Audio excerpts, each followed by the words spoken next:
Student, today I will teach you valence band, what is valence band, conduction band and forbidden energy gap. It is most important topic and it is more important topic for understanding the p-n junction and PNP transistor, and also may be asked in the board examination uh, as short question. Well, what is valence band, what is conduction band and what is forbidden energy gap. Okay, so I expect you will follow to my point which I said to you. Valence band, तो अब इसको समझने के लिए सबसे पहले आपको बता दें कि मटेरियल, कुछ मटेरियल ऐसे होते हैं जिनसे हो करके करंट फ्लो होता है। ऐसे मटेरियल को कहते हैं हम कंडक्टर। मेटल जितने भी हैं वो कंडक्टर ही होते हैं ज़्यादातर, और होते ही है मेटल क्योंकि उसमें फ्री इलेक्ट्रॉन्स होते हैं, और फ्री इलेक्ट्रॉन्स जो होते हैं वो करंट को फ्लो कराने के लिए रेस्पॉन्सिबल होते हैं। वो कहते नहीं कि पहले ज़माने में जो डाकिया एक जगह से चिट्ठी लेकर दूसरी जगह जाता था, तो एक तरह से फ्री इलेक्ट्रॉन को अब डाकिया समझिए, जो चार्ज को एक जगह से दूसरी जगह पर ले जाता है, फ्री इलेक्ट्रॉन। यानी अब हम कह सकते हैं कि free electrons are responsible for the flow of charge.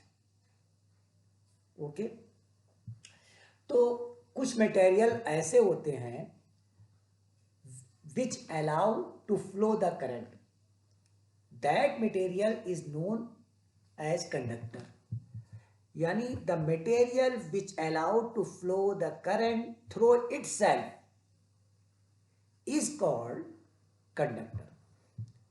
तो कंडक्टर समझ गए आप। कंडक्टर पहले तो ऐसे ही समझाया जाता था, आपने हाई स्कूल स्टैंडर्ड में या 8th स्टैंडर्ड में आपने को यही बताया गया कि जिस मटेरियल से करंट फ्लो होता है वो कंडक्टर ही होते हैं। और ये एक्सप्लेनेशन है, माइक्रोस्कोपिक एक्सप्लेनेशन होते हैं। ठीक, समझ गए कि नहीं।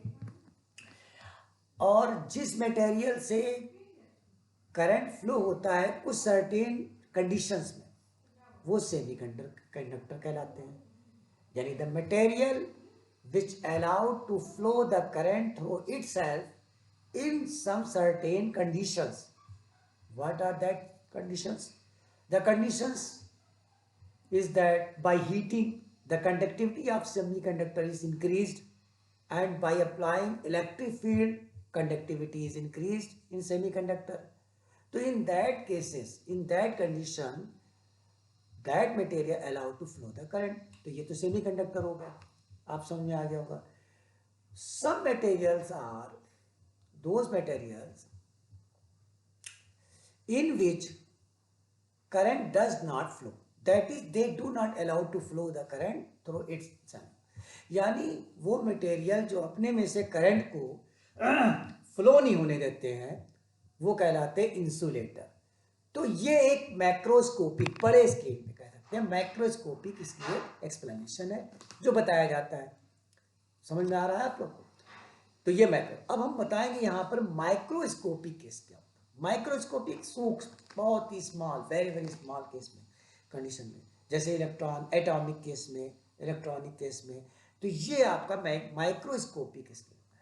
तो माइक्रोस्कोपिक एक्सप्लेन करेंगे what is valence band, conduction band and forbidden energy gap. Okay, इसके लिए हम 3 मटेरियल के 3 सैंपल ले लेते हैं। चलिए, पहला सैंपल हम ले लेते हैं जिसमें हम 7 एटम्स लिख रहे हैं, और ज्यादा भी ले सकते हैं लेकिन हम यहां पे 7 एटम ले ले रहे हैं।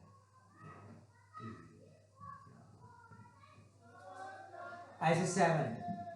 एक दूसरा सैंपल ले लेते हैं जिसमें ये 3 मटेरियल के 3 सैंपल हम ले रहे हैं, ये ध्यान रखिएगा। ये 3 सैंपल ले लेना है,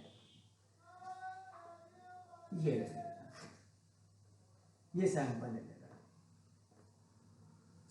इस तरह से हमने 3 मटेरियल के 3 सैंपल ले लिए। अब आप ये देखिए, ज्यादा भी ले सकते हैं। अब ये देखिए कि दो अगर आइसोलेटेड एटम, अगर ये दो आइसोलेटेड एटम यहां पर एक पास में है, और हम जानते हैं इनका सेंट्रल पार्ट में ये जो पॉजिटिव होता है यानी Ze प्लस Ze, ये सेंट्रल पार्ट इसका पॉजिटिव होता है जो न्यूक्लियस कहलाता है, ठीक। और आउटर मोस्ट ऑर्बिट में जो एटम के जो इलेक्ट्रॉन होता है उनको बोलते हैं वैलेंस इलेक्ट्रॉन। क्या बोलते हैं? Valence electron. और जब ये एटम एनर्जी पाते हैं तो ये वैलेंस इलेक्ट्रॉन जो है एटम से बाहर निकल आते हैं, तो वो फ्री इलेक्ट्रॉन कहलाते हैं। वो क्या कहलाते हैं? फ्री इलेक्ट्रॉन कहलाते हैं। तो ये दो आइसोलेटेड एटम ले लिया। आइसोलेटेड एटम मतलब, यानी आइसोलेटेड एटम का मतलब है कि किसी भी एटम पर दूसरे एटम का कोई इन्फ्लुएंस नहीं है, कोई प्रभाव नहीं है, कोई इफेक्ट नहीं है। समझ में आई बात की नहीं? ये दो आइसोलेटेड एटम हैं जिनके वैलेंस इलेक्ट्रॉन की एनर्जी सेम है। अब यहां पर ये समझना, खाली समझ लीजिए कि सेम है, कंसीडर कीजिए, क्योंकि सेम तब होता है इलेक्ट्रॉन की एनर्जी, वैलेंस इलेक्ट्रॉन की एनर्जी, जब वो सेम ऑर्बिटल के हों। तो यहाँ पे इतना ज़्यादा हम नहीं जा रहे हैं, हमें अपने टॉपिक पे रहना है। तो यहाँ पर देखिए आपको बता रहा है कि वैलेंस इलेक्ट्रॉन की एनर्जी यहाँ पर सेम है आइसोलेटेड कंडीशन में, ठीक, दोनों एटम की। अब यही एटम अगर पास पास हो, बहुत पास पास हो एटम, तो देखिए इनके वैलेंस इलेक्ट्रॉन पर, इनके वैलेंस इलेक्ट्रॉन पर, या वैलेंस इलेक्ट्रॉन मान लिया है ये आपका Ze है, ये आपका Ze है, ये Ze है, ये Ze है। इनके वैलेंस इलेक्ट्रॉन पर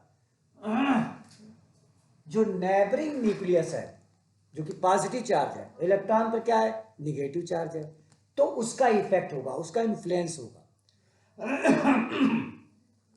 इलेक्ट्रॉन नेगेटिव चार्ज है और न्यूक्लियस पॉजिटिव चार्ज, उसका इन्फ्लुएंस होगा। यानी आप जानते हैं कि negative charge and positive charge attract each other, तो ये अट्रैक्शन फोर्स लगाएगा।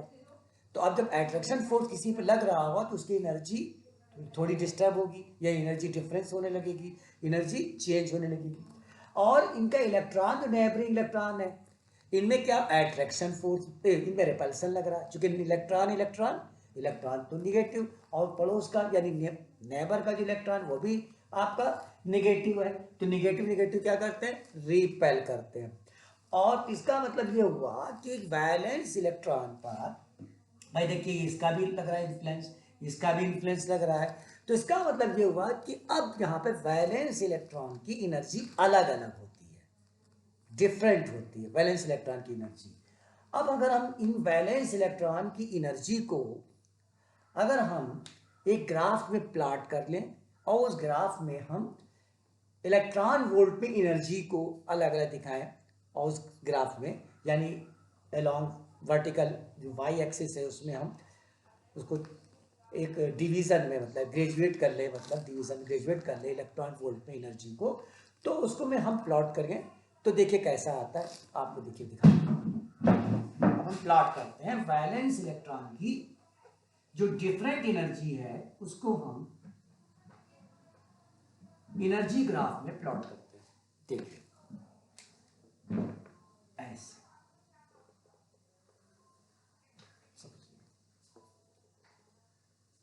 1 2 3 4 5 6 7 8 -1 -2 -3 -4 -5 -6 -7 -8, ऐसे एंड सो ऑन, ऐसे ग्राफ बनाएंगे, ठीक।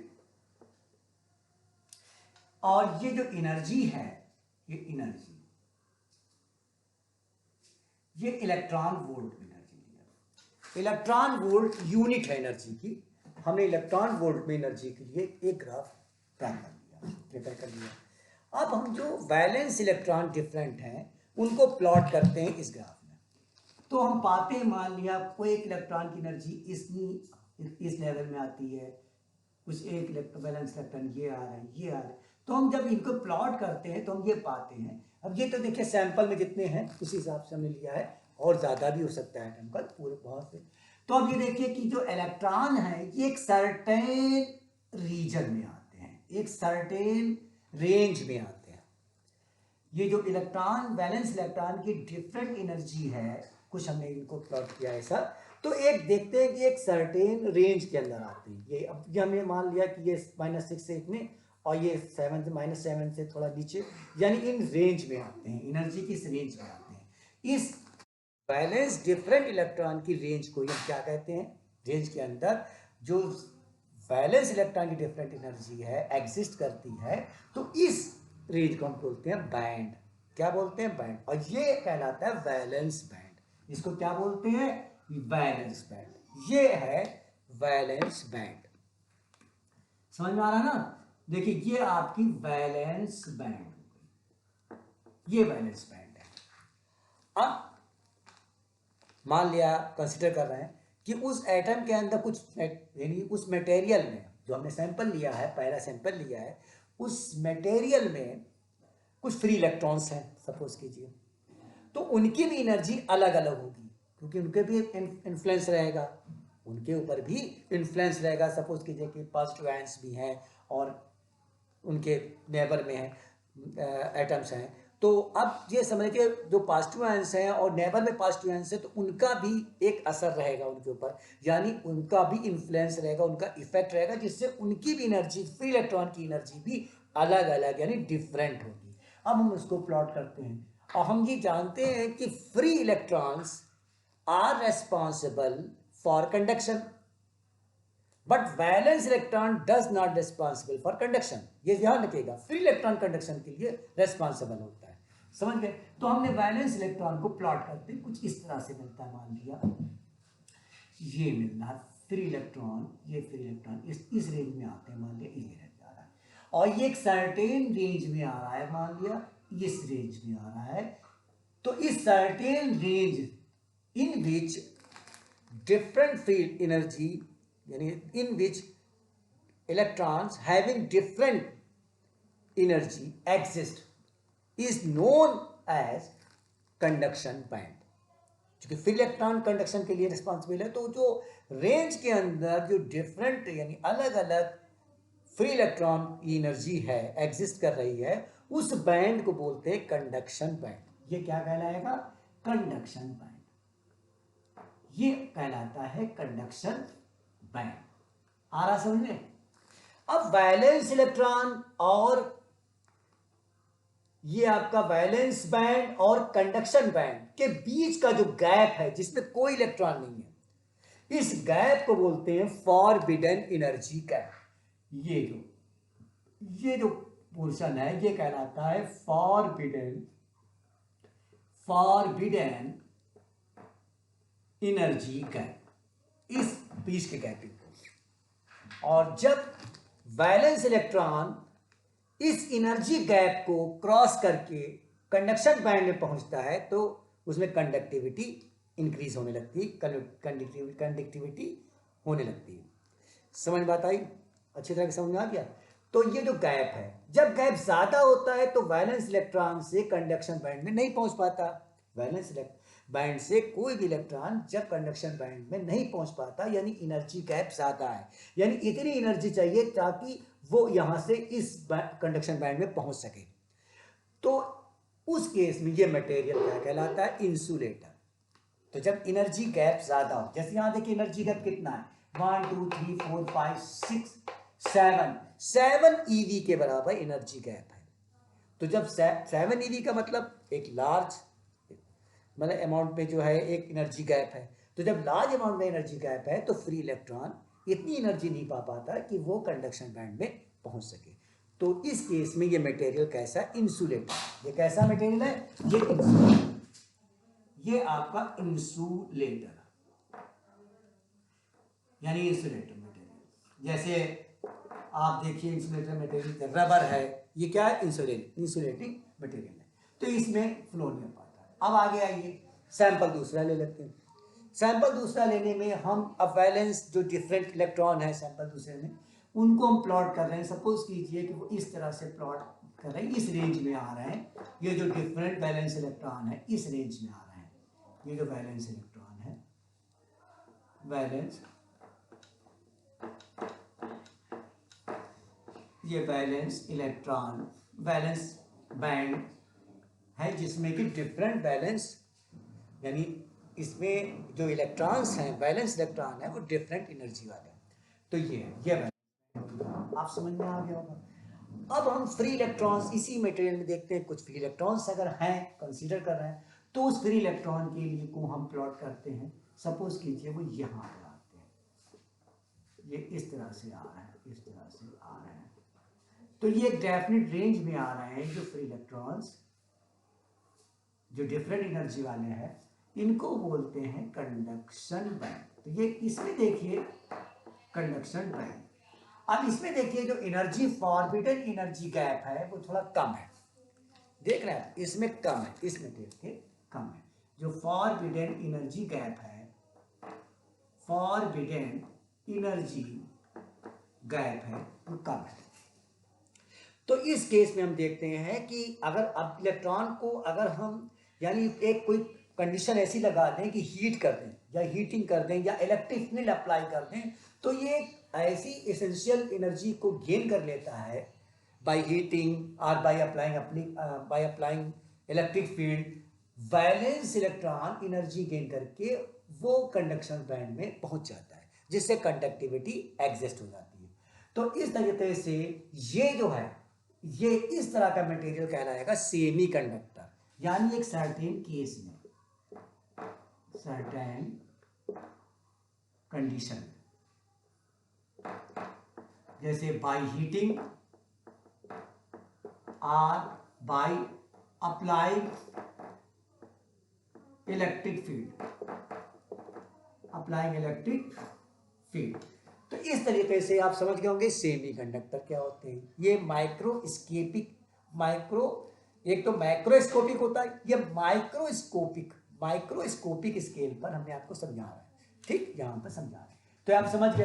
अब मान लीजिए एक सैंपल तीसरा लेते हैं, तो ये समझ में आ गया, बोलो हेलो, आ गया ना, रफ करें, समझ में आ गया ना। अब ये इसको रफ कर रहे हैं,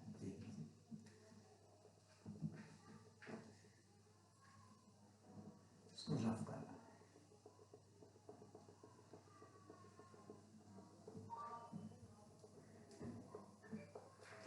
ये रफ। अब हमने थर्ड सैंपल ले लिया।